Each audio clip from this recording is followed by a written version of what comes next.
हे पहा, मी थोडा मागे जाऊन तुम्हाला सांगेन की जवळपास माझा राजकीय प्रवास हा गेल्या 20 वर्षापासूनचा आहे.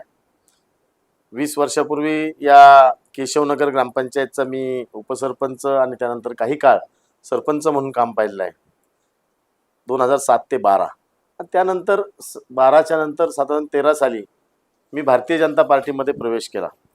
भारतीय जनता पार्टीने मला त्या ठिकाणी प्रवेश केल्याच्या नंतर मी पुणे शहराचा युवा मोर्चा, भारतीय जनता पार्टी युवा मोर्चाचा उपाध्यक्ष म्हणून 3 वर्ष काम पाहिली.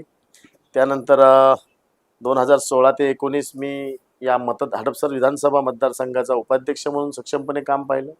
त्यानंतर साधारण 2020 साली या संपूर्ण पुणे शहराचा सरचिटणीस, महासचिव म्हणून मी काम पाहिलं आणि त्यानंतर सध्या आता माझ्याकडे या मतदारसंघाचं अध्यक्षपद मी भूषवत आहे.